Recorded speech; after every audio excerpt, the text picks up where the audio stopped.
Dentro da relação individual do trabalho, nós já falamos de muita coisa importante e necessária.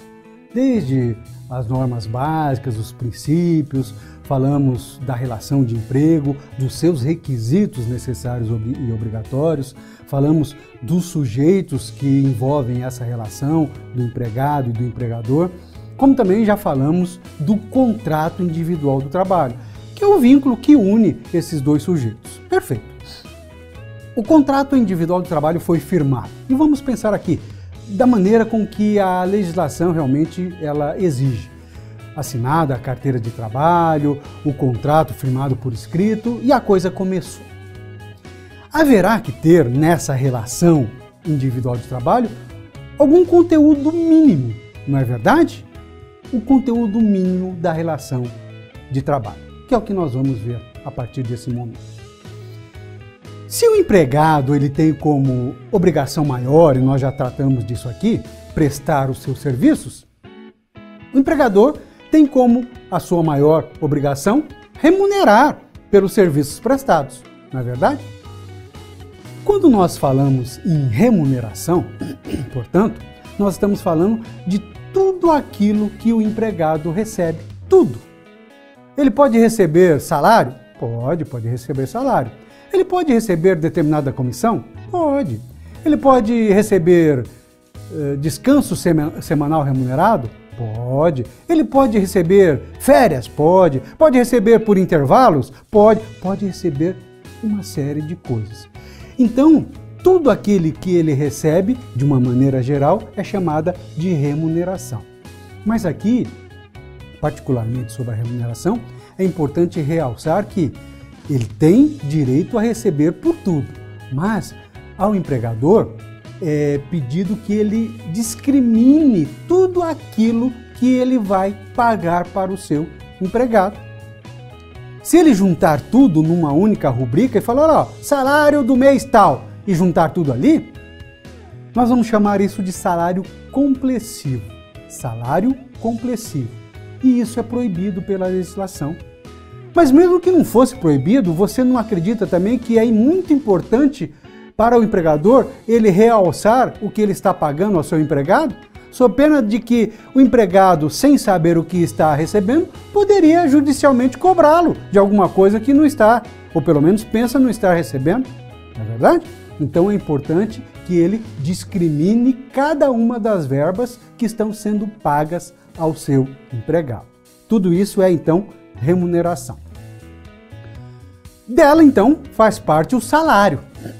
Na verdade, salário. A doutrina chama o salário de a parte fixa da remuneração. E por que isso? Porque se não tiver outras coisas para receber, pelo menos o salário será pago. Perfeito?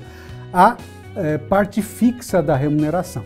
E o salário pode ser pago de diversas formas previstas na legislação. Tá? Desde que parte dele seja pago em dinheiro, ou seja, o valor correspondente a parte do salário mínimo obrigatoriamente em dinheiro, algumas partes dele a legislação prevê que pode ser pago em vestuário, em alimentação e assim por diante. Mas prevê também outras situações. Por exemplo, um prazo mais firme e fixo para que ele possa ser pago. Num contrato firmado, por exemplo, para a prestação de trabalhos mensais, que é a regra, ele poderá ser pago até o 5º dia do mês subsequente àquele trabalhado. É até o 5º dia, não é no 5º dia. Então, o empregador ele pode se utilizar disso aí. Mas o 5º dia útil, não é verdade? Então, a coisa de feriado, de domingo, deve se levar em consideração. Isso é o salário. Falando em salário, porque tem também esse nome de salário, mas é o 13º salário, importante até trazer aqui alguma coisa da história. O que é o 13º salário hoje? É um valor pago pecuniariamente, ou seja, em dinheiro ao empregado? Sim, mas nem sempre foi dessa maneira. Em tempos idos, o empregador ele fornecia ao seu empregado cestas de alimento propriamente dito, arroz, feijão, azeite e etc, etc. Numa sequência natural, ele resolveu pagar em cesta de Natal. Por quê? Porque era justamente nessa época de Natal que ele fornecia esse 13º salário e era chamado de gratificação natalina. Até hoje, por muita gente, ainda assim é chamado gratificação natalina, justamente porque normalmente é em época de Natal. Normalmente por quê? Porque a legislação, e já há algum tempo, ela dá algumas possibilidades ao empregador, né, de pagar esse 13º salário em 2 vezes, né? A primeira a partir de fevereiro, digamos assim, uma primeira parcela, e a segunda não podendo ultrapassar de 20 de dezembro. Então a primeira poderia ser de fevereiro até 30 de novembro. Perfeito. E a segunda não pode ultrapassar do dia 20 de dezembro. Aí, a depender do empregador, não afrontando a legislação, ele poderá adequar o pagamento desse 13º salário, que nos dias de hoje é de maneira pecuniária, ou seja, é em dinheiro pago na folha de pagamento do empregado. Perfeito? Ainda em relação ao conteúdo mínimo, eu procurei trazer aqui também um instituto muito particular, que é o descanso semanal remunerado. O DSR, mais chamado. Não é? O que é isso? É dado ao empregado a possibilidade de não trabalhar um dia da semana e mesmo assim receber por ele.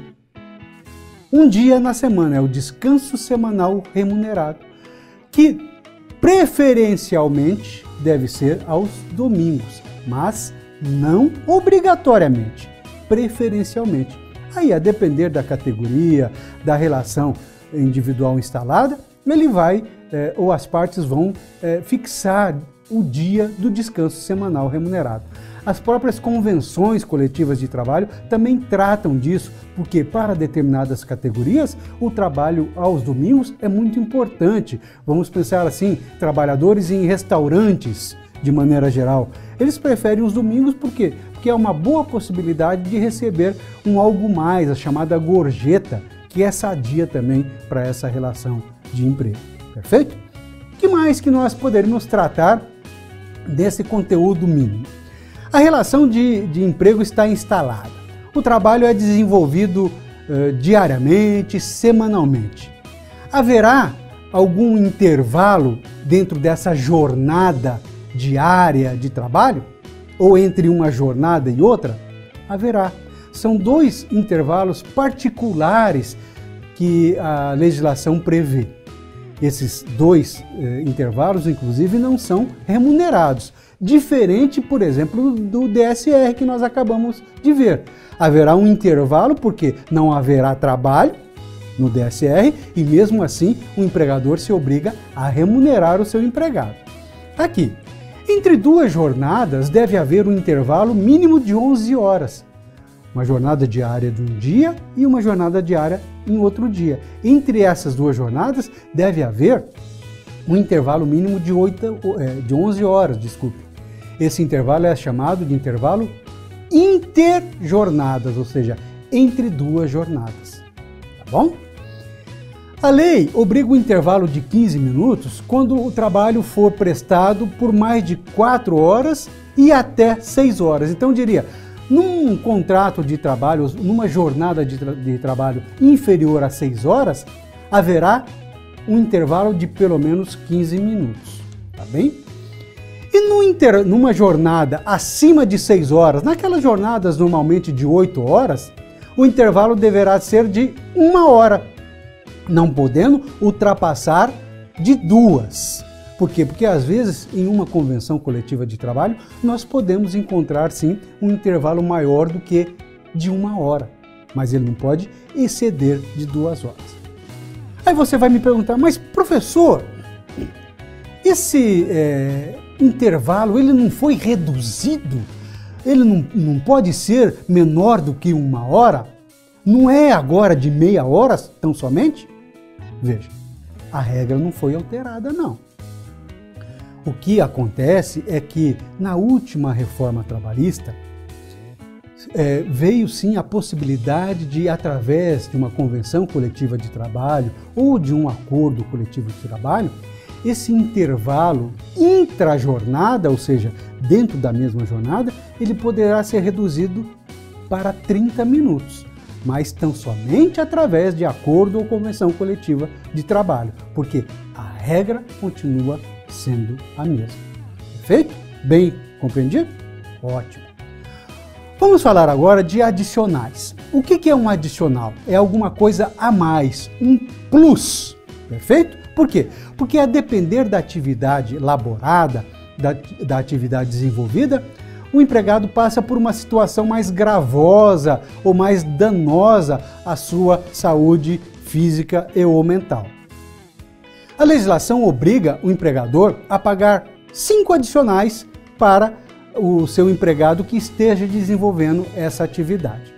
O primeiro é de horas extras, que o empregado vai receber quando? Quando ultrapassar daquela jornada normal de trabalho, prestando, portanto, um serviço extraordinário e deve receber pelo menos 50% sobre o valor da hora normalmente trabalhada. A hora normalmente trabalhada tem um valor, se ele trabalhou extraordinariamente, ele vai receber aquela hora trabalhada com um acréscimo de 50% no mínimo. Poderá ser mais do que isso? Sem dúvida alguma. Nós vamos encontrar esses aumentos onde? Normalmente nas convenções coletivas de trabalho. Outro adicional, o adicional noturno. Esse adicional, ele será de 20% para aqueles trabalhadores que fazem a sua atividade, desempenham a sua atividade urbanamente, ou seja, os empregados urbanos, e de 25% para os trabalhadores rurais. Há uma diferença. E por quê? Porque o trabalhador rural ele tem assim algumas peculiaridades, tá bem?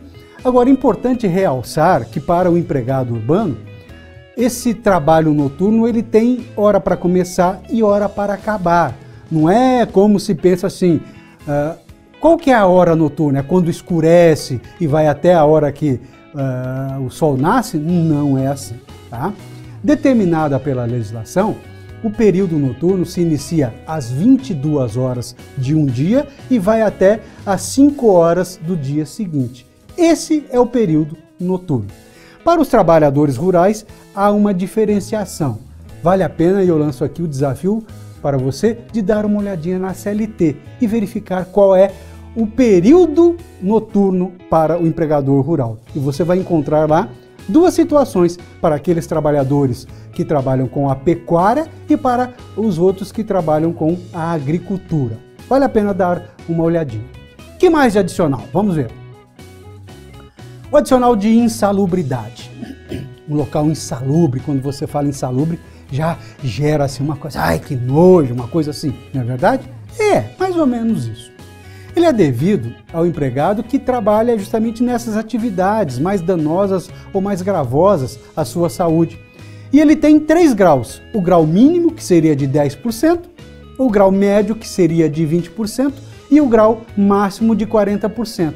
10, 20 ou 40 sobre o quê? Sobre o salário mínimo para aquele que desenvolver uma atividade insalubre. E quem determina essa insalubridade? O empregado? O empregador? Nenhum, nem outro. É uma perícia, não é? São profissionais peritos naquela determinada atividade que vão determinar, primeiro, se há sim uma insalubridade e, havendo essa insalubridade, em que grau que ela está. Perfeito, muito tranquilo. Ainda, adicional de transferência, devido para situações de transferência provisória do local de trabalho do empregado, não é? Há um percentual de 25% sobre o salário do empregado e vai ter um período de duração enquanto durar essa transferência provisória. E aqui é importante realçar que essa transferência se deve à transferência de domicílio do empregador, do empregado. Vamos falar assim em termos gerais, mudança de cidade. Né? Ele trabalha normalmente numa cidade e foi transferido para uma filial em outra cidade, provisoriamente. Pelo período que durar essa transferência, ele merece receber esses 25% sobre o seu salário. Se a transferência se tornar definitiva, automaticamente já não tem mais razão de receber o adicional de transferência. Se for na mesma localidade, o empregador tem várias filiais na mesma cidade, não se configura transferência. Então esse adicional não é devido, perfeito? Mais um, e o último que eu trago para vocês. O adicional de periculosidade. Periculosidade nos remete a perigo. É devido para aquele que presta serviços em contato permanente com elementos inflamáveis, explosivos e com energia elétrica. Depois, numa sequência natural, a legislação também trouxe o mesmo adicional para aqueles empregados que trabalham com roubos ou outras atividades de violência física nas atividades profissionais de segurança pessoal ou patrimonial. E depois, numa sequência, também para os trabalhadores em motocicleta. Esse adicional será de 30% sobre o salário do empregado. Dissemos que esses 5 adicionais são obrigatórios, ou seja, o empregador deverá pagá-los a todo e qualquer funcionário que estiver desenvolvendo alguma atividade em que os adicionais são devidos. Uma única ressalva, que mesmo estando aquela atividade sendo desenvolvida e merecendo receber todos esses adicionais, se o fato gerador for o mesmo, o empregado deve escolher entre o adicional de periculosidade e o adicional de insalubridade. Por quê? Porque os dois não podem ser pagos ao mesmo tempo se o fato gerador for o mesmo. Isso é importante que você saiba também.